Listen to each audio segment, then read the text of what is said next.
કાલે કારખાનું ચાલુ કરવું છે, કારીગરને ફોન કરવો પડશે. એ હાલો ભુદર. હા બોલો શેઠ. હું શું કહું છું, આપણે કાલે કારખાનું ચાલુ કરવાનું છે, એટલે તું સંપો ભકો વીરસી જાદવ રમણું ચતુર જીવણ આ બધા આવી જજો. કેમ શેઠ, હીરામાં તેજી આવી ગઈ? ના ભાઈ ના, તેજી કાંઈ નથી આવી, પણ મને એમ થયું કે કેટલાક દિવસ રખડશો આવું સમજીને, અને મને એમ થયું કે લાવીને કારખાનું ચાલુ કરી દઉં. હે શેઠ, અમે 1 વર્ષથી રખડીએ છીએ, તો એ તમને અટાણે જ વિચાર આવ્યો? અમારી તમને બહુ અરે ચિંતા. ભાઈ, ચિંતા તો થાય જ ને. તમે છો તો હું છું, હું છું તો તમે છો. આ સૂત્ર ખોટું છે શેઠ.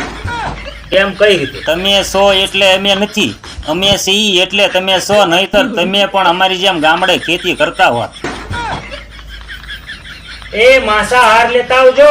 એ ભગવાન, આ મંદિરે તો મારા શેઠની મતી ફેરવી નાખી. એ ભગવાન, મારા શેઠનું હું થાહે? જે માણા હે ક્યારે ગોબરા ગોળાનું પાણી નથી પીધું, ઈ માણા માંસાહારી થઈ ગયા. વેરસી જાદવ રમણું જીવન, જલ્દી સુરત જવાની તૈયારી કરો, આપણા શેઠની મતી મારી ગઈ છે. ઈ દારૂના રવાડે સડે ઈ પેલા પોગવું જોહે, દોડો જલ્દી દોડો. એ ભુદર, ઘણા માસાને સાથે લેતા જવાના છે.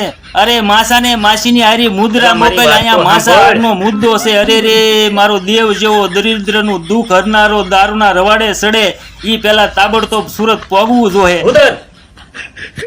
ઉધર તું શું બોલે છો એનું તને ભાન છે? કાલે કારખાનાનું મુહૂર્ત છે, એટલે મેં મોહન માસાને એમ કીધું કે હાર લેતા આવજો, એટલે ફૂલના હાર લેતા આવજો, મુહૂર્તમાં જોહે ને એટલે. ઓ એવું એમ? તો મને પણ નવાઈ લાગી કે તમે માવો વિમલ તમાકુ કાંઈ ખાતા નથી, અને ડાયરેક્ટ ડીએસપી કેવી રીતે બની ગયા? સોરી હો શેઠ. કાંઈ વાંધો નહીં, તમે 10 જણા સાંજે બસમાં બેસી જજો, એટલે આપણે જલ્દી કારખાનું ચાલુ કરી દઈએ. પણ શેઠ, ભાવ વધારો કર્યો કે એના ભાવમાં બેહવાનું છે? એલા ભાઈ, અત્યારે પરિસ્થિતિ બહુ ખરાબ છે, ઉપરવાળા ભાવ જ નથી દેતા. અમને બધી ખબર છે શેઠ, ઉપરવાળા તમારી કરતા 2 રૂપિયા વધારે આપે છે. ક્યાં ઉપરવાળાની વાત કરે છો? 4થા માળવાળા સબકાના 4 આલે છે અને તમે 2 આલો છો.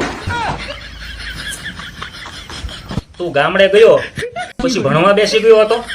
બહુ હોશિયાર થઈ ગયો છો. ના રે ના શેઠ, અમારા ગામની નિહાળ તો બંધ છે. કેમ? એમાં શું થયું, અમારા ગામમાં એક માથાભારે માણસ છે, એણે માસ્તરને દબાણ કર્યું કે મારા છોકરાને તું એક્સ્ટ્રા ટ્યુશન કરાય. પછી શું થયું? થાય શું, માથાભારે માણસે માસ્તરનો કાટલો જ આલ્યો ને ખખડાવ્યો, એટલે માસ્તર ગામ મૂકીને વયા ગયા. એલા ભારે કરી, ગામના સરપંચે કાંઈ ન કીધું? એટલે શેઠ માથાભારે. એ ભૂદર, હું માથાભારે માણસ છું. પેલા મારી વાત તો સાંભળો, ઈ માથાભારે માણા પોતે જ સરપંચ છે. એવું છે? તો આજે બસમાં બેસી જાવ છો ને? ના રે ના શેઠ, અમે તમને તકલીફ દેવા નથી માંગતા. કેમ, મને શું તકલીફ છે? તમે કીધું ને કે અમારી હાટું કારખાનું ચાલુ કરો છો, એટલે આપણે એવું નથી કરવું. અરે ભાઈ ભૂદર, 2 પૈસા તમે કમાવ, 2 પૈસા હું કમાવ, એટલે આપણે કારખાનું ચાલુ કરવાનું છે. એમ નહીં શેઠ, 2 રૂપિયા તમે કમાવ અને 2 પૈસા અમે કમાઈ, એમ કયો. કાંઈ વાંધો નહીં ભૂદર, તું 4 પૈસા કમાજે બસ. હા તો શેઠ, કેટલા કારીગર જોવે છે બોલો? 20 કારીગર લેતો આવ ને.